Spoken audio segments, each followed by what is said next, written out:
चांगला, त्याला भानावर येऊ द्या. स्वप्नातून जागावर रे बाबा. मी आलो. हे वहिनी काय चेहऱ्यावर? किती प्रश्न पडलेत ते? जा, जाऊन आधी तोंड धुवून या. सगळे प्रश्न धुतले गेले पाहिजे ते. जा. अरे वहिनी एकदा बघू तरी द्या प्रश्न काय काय. युवराज खांडेकर सुटला कसा काय जेलमधून?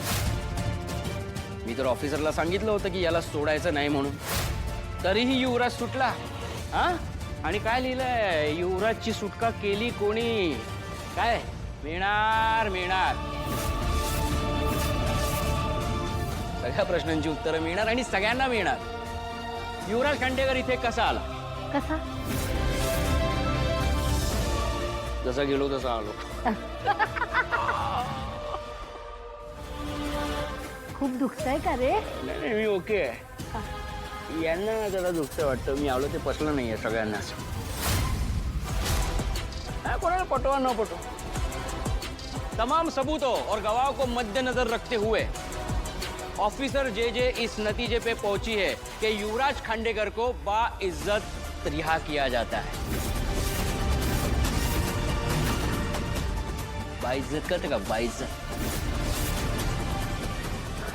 युवराज म्हणजे तुझी निर्दोष म्हणून झाली, निर्दोष म्हणून सुटका झाली. पण तुम्हाला आनंद नाही झाला? मुलगा घरी आलाय तुमचा, तुम्हाला आनंद वगैरे नाही होत आहे? अरे नाही नाही रे बरं, खरंच खरंच मला तू घरी आलास, मला खरंच खूप आनंद झाला बा. जरा दिसू दे ना चेहऱ्यावर. तर एक्सप्रेसिव्ह राहावं ना माणसाने. ते काय चेहऱ्यावरती येतं ना छोटं हसणं, त्याला काय म्हणतात ते? स्मिता हास्य. निशी, मी जेलमध्ये जाण्याने तुझ्यात जर हा फरक होणार असेल, हे बाबांनो मला जन्मठेप द्या रे, जन्मठेप. यांना पण पटलं, तुम्हाला पटत नाही अजून. माझी निर्दोष सुटका झाली ते. मला पटलं. मस्मिता हसते येऊ द्या आधी.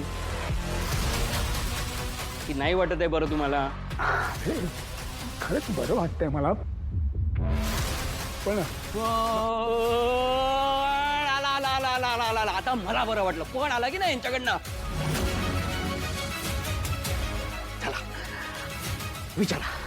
युवी, अरे युवराज काय नाही जेलमध्ये हेच होतं. अरे असाच असायचो मी जेलमध्ये. अशीच चौकशी करायची माझे. आता हे चौकशी करतात ना दयानंद खांडेकर साहेब. चला करा माझी चौकशी करा. करेक्ट.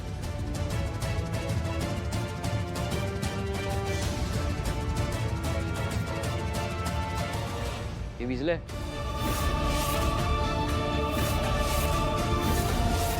अरे बापरे, हे असं करणार औक्षण वहिनी? काय आहे तो दिवा? कोण आहे दिवे लावण्यात एक्सपर्ट? कोण आहे आपल्या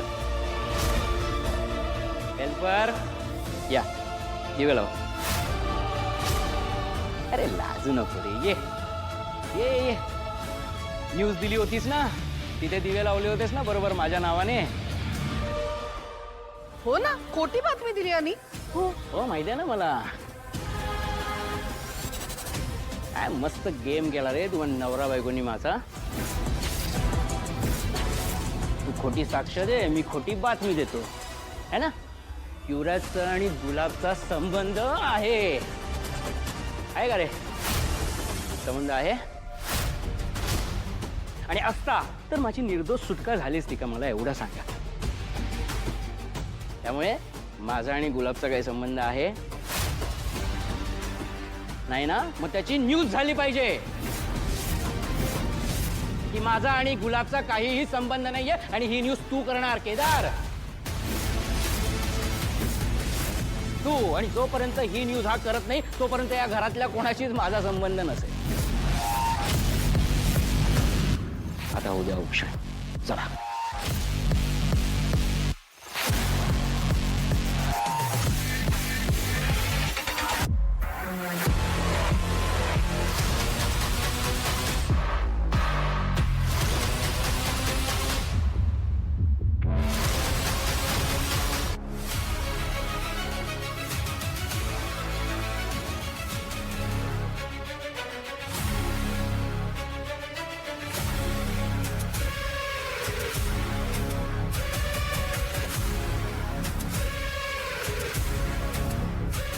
माझी वाट लावायला निघालेल्यात ना दोघं.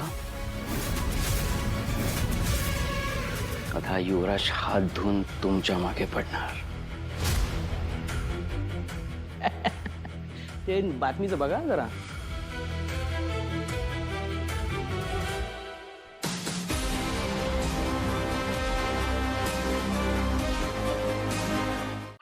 काय करतेस ग तू? ते सूज कमी करायची, तू असं करायचं वाढवशील ती सूज सगळी. तुला बरं वाटावं म्हणून करते ना. खूप दुखतंय का रे? नाही अजिबात दुखत नाही. मी तर प्लास्टिकचा बावला आहे ना. हाड मांस रक्त हे कुठे? माझ्याकडे शरीरच नाहीये. हे काय हाड? अगं निशी सॉरी. तू काय कचर भरून करतेस का ग? एवढे दिवस मी नव्हतो त्याची. तुम्ही काही काय बोलतो? आता एवढा लागलाय तर दुखणारच ना. हा आणि तू का मार खात बसलास? तू पण मारायचंस त्यांना, आधी आईच्या 2-3 ठेवून. हा एक मिनिट थांब. बरी आहेस ना? ते कोण होते? नाक्यावरची क्रिकेट खेळणारी मुलं होती तिकडे जेलमध्ये. गुंड होते, मर्डर हाफ मर्डर केलेले. मी त्यांच्या नादी लागलो असतो ना, इथे पार्सल आलं असतं माझं घरी. व्हाईट चादर अशी तोंडावर आणि मग बर्फ नसता लावावा लागला, डायरेक्ट अग्नी द्यावा लागला असता मला. काय अभद्र बोल. मग काय बोलते? हिचे उपाय बघा ना. त्यांनी मारल्यावर जेवढा मला त्रास झाला नव्हता ना, तेवढं ह्याच्या उपायांनी होतोय मला. निशू बाळा जरा सावकाश कर ना ग, दुखतंय ना त्यांना.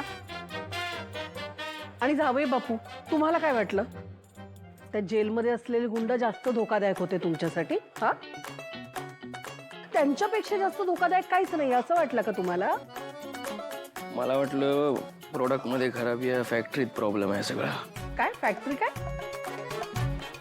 फॅक्ट म्हणतो मी, फॅक्ट आहे ना हे. आता त्यांच्यापेक्षा खतरनाक डेंजरस कोण असणार आहे? बघा काय अवस्था केली आहे त्यांनी माझी. इथेच चुकताय तुम्ही. अहो या घरात त्यांच्यापेक्षा डेंजर माणसं आहेत आणि त्या माणसांपासून जास्त धोका आहे तुम्हाला. करेक्ट आहे मम्मा. त्या केदार तारिणीमुळेच तुला हा त्रास झालाय. बरोबर बोलताय, करेक्ट आहे सासूबाई. पण डोंट वरी आई, फक्त केदार आणि तारिणी नाही तर त्यांना ज्यांनी ज्यांनी साथ दिली त्या प्रत्येकाला भोगावं लागणार आहे.